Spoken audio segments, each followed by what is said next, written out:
Bismillahirrahmanirrahim. Assalamualaikum warahmatullahi wabarakatuh. Nama saya Sri Ajeng Febriani Sumitro, NIM 1814101164. Di tugas kali ini saya akan memaparkan hasil jurnal saya yang telah saya buat di pertemuan minggu lalu dengan judul Analisis Memilih Saham Syariah yang memiliki resiko cukup tinggi terhadap pembuatan efek syariah dan Syariah Online Trading System atau SOTS. Nah, seperti yang kita ketahui, pasar modal semakin berkembang. Begitupun dengan masyarakat luas yang telah mengenal adanya investasi, salah satunya investasi syariah. Saham syariah memiliki banyak pilihan yang bisa dipilih.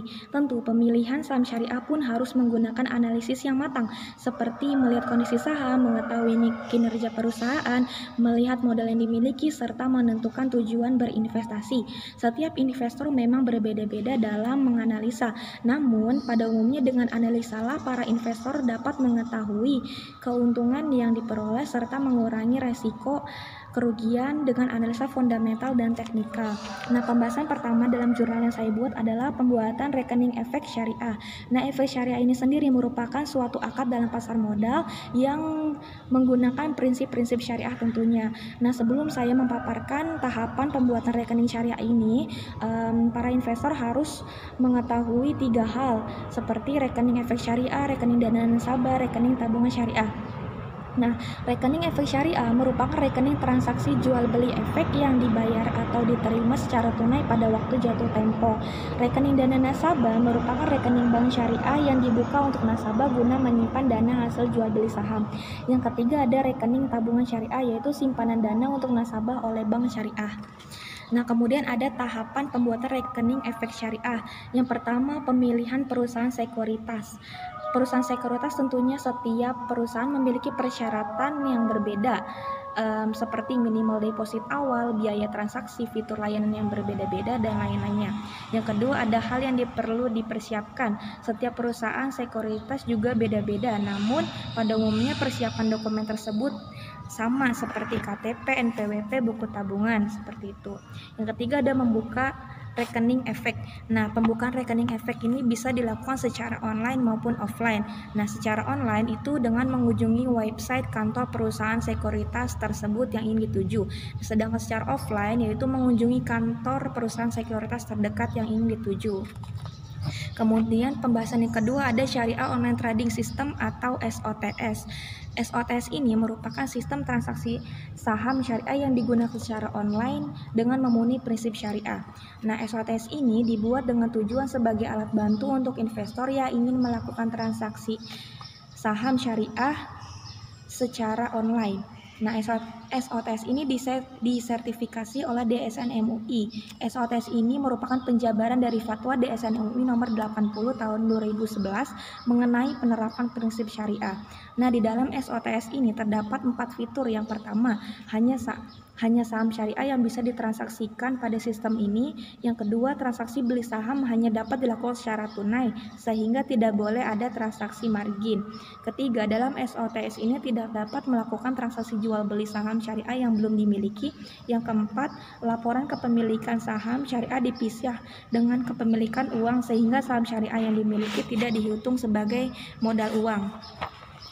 Kemudian pembahasan selanjutnya yaitu cara membeli saham syariah. Membeli saham tidaklah mudah karena semuanya memiliki resiko.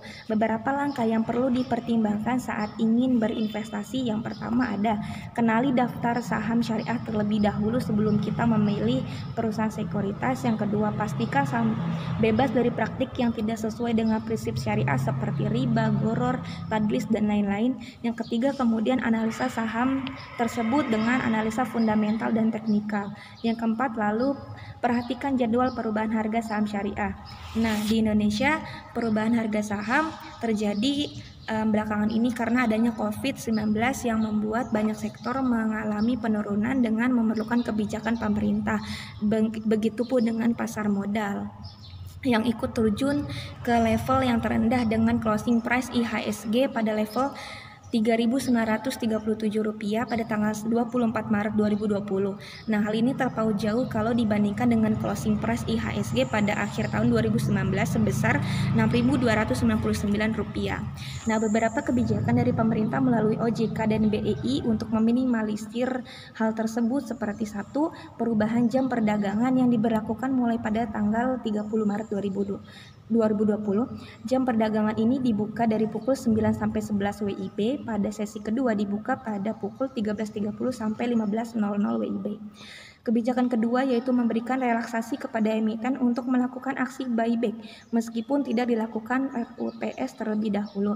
Nah, kebijakan yang ketiga yaitu terkait aktivitas perdagangan yang mengubah batasan auto reject bawah 7% serta dilakukannya trading halt atau penghentian aktivitas perdagangan sementara jika IHSG terkoreksi 5%.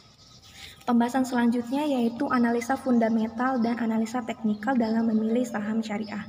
Nah, analisis fundamental ini menggunakan data-data saham atau informasi yang berhubungan dengan kinerja perusahaan.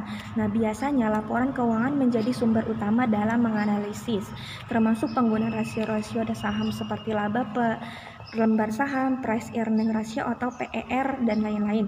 Nah, adapun analisis teknikal yaitu analisa yang berupaya untuk mengidentifikasikan pola dan tren harga saham dalam pasar keuangan serta mengupayakan untuk mengeksploitasi pola tersebut. Kemudian pembahasan selanjutnya ada resiko investasi syariah. Menurut Panji Anaroga dan PJ Pakarti, dalam melakukan investasi, seorang investor diharapkan memahami adanya beberapa risiko yang pada umumnya terjadi. Yang pertama ada risiko finansial, terjadi karena ketidakmampuan emiten saham untuk memenuhi kewajiban pembayaran dividen. Kemudian ada resiko pasar, terjadi karena menurunnya harga pasar substansial akibat tingkat inflasi, keuangan negara, dan lain-lain. Kemudian resiko yang ketiga yaitu resiko psikologis, yaitu resiko investor yang bertindak secara emosional dalam menghadapi perubahan harga saham. Nah, resiko dalam investasi syariah biasanya adalah Islamic Ethical Investment. Islamic Ethical Investment merupakan bagian dari kegiatan investasi dengan mempertimbangkan nilai-nilai etika dan agama. Nah, bertujuan untuk memenuhi kebutuhan kelompok investor yang menginginkan untuk memperoleh pendapatan yang bersih serta dapat dipertanggungjawabkan sebagaimana tujuan dari investasi syariah. Nah, dalam kajian teori fikih muamalah, istilah yang digunakan untuk menyebutkan risiko ini adalah gharar dan tadlis. Kemudian pembahasan selanjutnya adalah mitigasi dari risiko investasi syariah. Ada beberapa hal yang harus diketahui investor untuk meminimalisir risiko atau sebagai mitigasi dari risiko investasi syariah sebagai berikut. Yang pertama, lebih teliti menganalisa. Karena berawal dengan analisa yang benar, investasi pun akan sesuai dengan harapan awal. Setidaknya dengan menganalisa risiko dari perusahaan sekuritas tersebut akan meminimalisir risiko yang didapat. Investasi syariah, begitu pun dengan investasi syariah, apakah perusahaan tersebut bergerak dalam bidang yang dilarang seperti gharar, riba, dan tadlis atau tidak. Kemudian ada diversifikasi. Langkah selanjutnya untuk meminimalisir risiko investasi, tidak ada salahnya jika berinvestasi dari modal yang murah dan mudah. Yang ketiga, memperpanjang waktu investasi. Beberapa jenis saham syariah atau reksadana akan terlihat perkembangannya seperti perkembangan perusahaan maupun kinerjanya setelah 3-5 tahun. Nah, kesimpulan yang bisa didapat dari jurnal yang telah saya buat adalah dalam penulisan jurnal yang saya buat dapat disimpulkan bahwa terdapat pengaruh dari pemilihan saham syariah dalam pembuatan efek syariah dan Syariah Online Trading System atau SOTS dengan pendekatan analisa fundamental dan teknikal. Nah, adanya analisa sebelum berinvestasi, maka hal itu merupakan bentuk mitigasi dari terhadap risiko investasi yang akan kita dapat. Sekian dari saya, kurang lebihnya mohon dimaafkan. Wassalamualaikum warahmatullahi wabarakatuh.